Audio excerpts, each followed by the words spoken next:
guys, and welcome back to my channel. Layla here, and today we are checking out the PARKOO Alcohol Markers. For those that have been following my channel for a while, you'll remember that I reviewed PARKOO's 36 count marker set, which was kind of like Sharpie markers, but they recently came out with their own alcohol markers, and this is the 80 count pack, and it comes in this plastic sort of case with their logo on the front.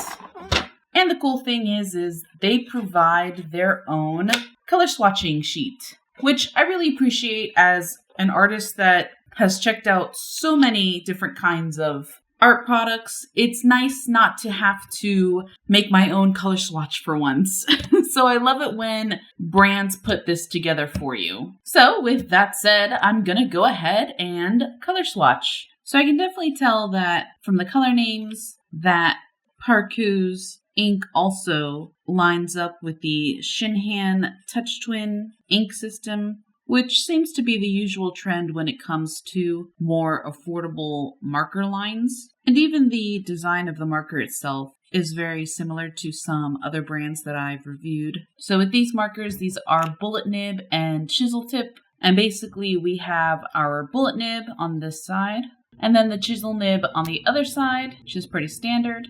They've got the brand name on it, PARKOO, art marker, little labels on either side. On the back, there's a little symbol of a baby's face, and then the numbers 0 to 3, and it's like crossed out. And I guess that's just to let you know that these aren't really for kids, and I would agree. I don't think any brand of alcohol marker is meant for kids, especially 3 and under. But I just wanted to point that out because not a lot of alcohol marker brands have that sort of warning on their markers. So I thought that was interesting. All right, color 12 is a coral red.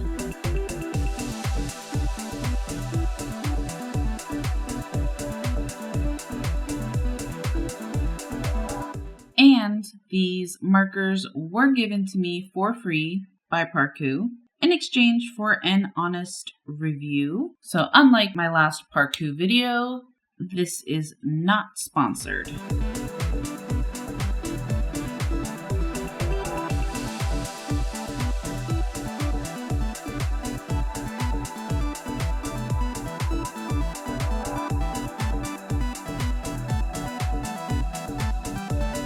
And I'm on my last 2 colors to fill in, and they are silver and gold. And I just definitely wanted to bring attention to this because I've never had this sort of a color when it comes to the cheaper brands. So I'm curious as to, is it really an alcohol marker though? This is really interesting. So it's like almost like paint. This is really interesting. And it has no color number. It's just straight up gold, like just called gold.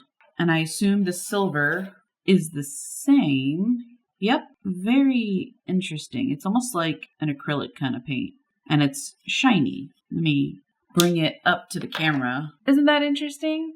But yeah, so this is the entire color set. I like how they organize their little honeycomb colors. So I've got like all my pinks and reds here going into my violets, my blues, oranges, browns, yellows, greens, and so on and so forth into my grays, and then the cool silver and gold.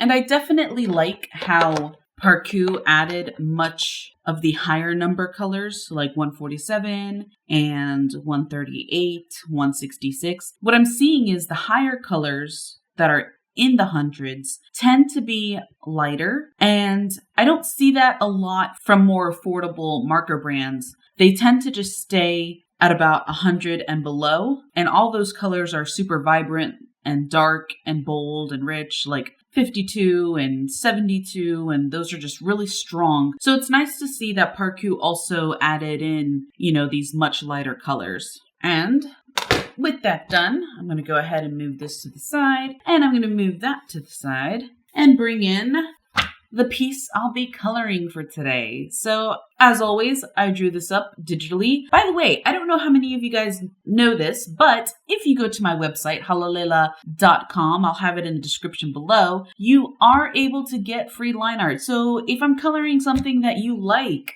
go check out my website. You may be able to go ahead and print it out for yourself and practice on your own coloring skills with alcohol markers or with whatever sort of medium you want to use. And so I've gone ahead and selected all my colors, and I don't really take a lot of time when doing this. I basically have worked with this color system that PARKOO has enough times to sort of know what is going to look good together. So I've got her skin, her hair, eyes, grass, her outfit, and then I've got like miscellaneous colors down here that are kind of going off screen. So as usual, I start out with her skin. I was using the bullet nib, but I switched over to the chisel nib because the coverage is faster and I get a lot more ink when it comes to the chisel nib. And so now that I have my base color down, I'm going to go in with some shading.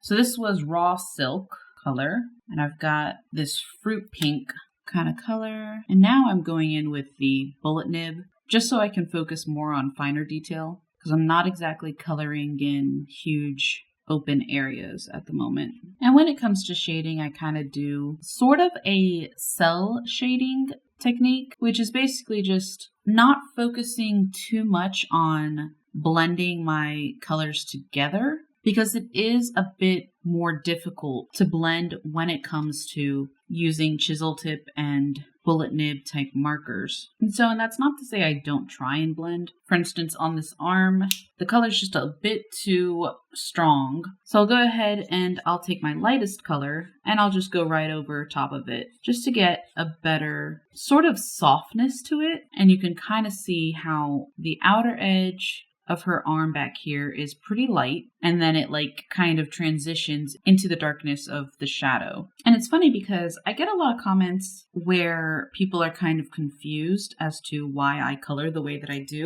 And what I mean by that is I overlay my colors a lot. So like I say, I do my base color, and then my base color fills up like everything as far as, what I'm coloring. And then if I want to add shadow, I go over top of that base color in certain areas. And apparently not a lot of artists do that when using alcohol markers. Apparently they just use their darkest colors first to lay down their shadow, and then they just kind of gradually go from there to their lights so that there's not a huge amount of overlapping of color, which I get because you only have so much ink in each marker. So it's a good technique to save your ink. But I'm really fond of the way that I color. I think the end result looks nice because even when using bullet nib markers, I still get a nice blended effect due to all the overlay. All right. And then I'm going to move on to the hair. Recently, I've been doing the flicking method, but the flicking method can kind of only be done with brush nib markers. So I'm debating. I mean, you kind of could do it with a chisel nib and a bullet nib. I don't know. Now I'm second guessing myself. Maybe. All right, I'm going to do sort of a flicking method and see if it maybe comes out as good as I usually do it. It's definitely not as easy. I don't know. It may work out. It's just really hard to get the tips of the lines to get really thin. And I'm using the chisel nib, but the chisel nib you can kind of get fine lines as well. And I'm trying to stick to it because of the fact that the chisel nib has much more ink flow, so I can get a bit of a better blend. I'm going to move on to my lightest color and just keep on working with it and seeing if I can get this to look as good as I hope it does in my mind. But I think so. Nice. I would definitely say that this is working out a lot better than I had originally thought. And so I think the biggest thing when it comes to creating good blends is just knowing how to maneuver the chisel tip. Because I feel like people equate the chisel tip with being just big and broad and, you can't ever get any thin lines out of it. And that's not really true. And with the hair done, I can move on to the eyes, which are this kind of like turquoise color I'm going with. And so this was mint green light. And then I'm going to go in with turquoise green to do the pupil. And that's not as dark as I thought it would be. Well, I've also got an even darker color called Deep Green. And yeah, this one works a lot better. And once I finish the color, I add in some shinies. And I'm also going to add it to the hair as well. And that's that. And now I'm going to do her outfit. I'm really liking the look of overalls lately.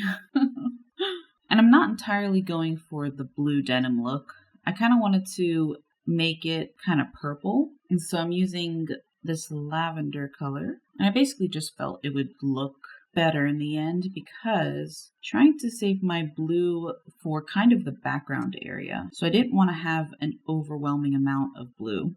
And I'm doing a yellow undershirt because yellow goes really well with purple, like all the time. And so I have this frost blue that I'm going to use on the majority of the background, streaking down. And hopefully it'll come together in the end and not look too streaky overall. But we'll see. So far, so good, I guess. I always have issues with backgrounds. So it did turn out to be a little streaky, basically. But I don't know, it kind of looks intentional. I tried to keep it going in one direction to kind of make it look intentional. And this isn't a marker problem, it's just, I don't even know, a me problem. But anyways, so this is water that I have going on here. Kind of like she has her feet in the pond. And I'm going to do like a little water line here. And then color the bottom of her foot in with this blue. And it's funny because her foot is actually sticking out of the frame. And I was debating on keeping it in the frame of the background, but it wasn't looking balanced. So I put it out. So it kind of doesn't really make sense, but I'm actually kind of liking it. So, and then over here as well, just kind of show that both her feet are in the water. There we go. And then I did forget about her tail, but I kind of didn't.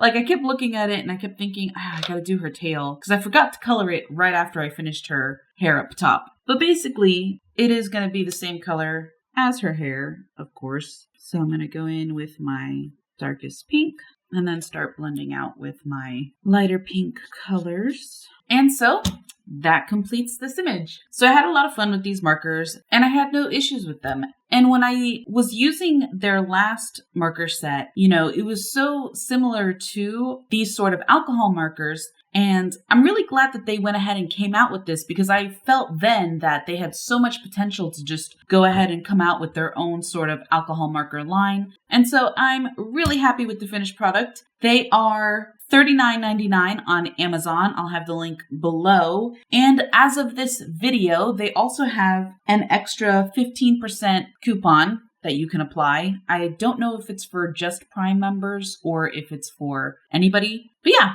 So if you enjoyed this video, maybe comment, like, and subscribe, and I'll see you next time. Thanks, guys. Bye.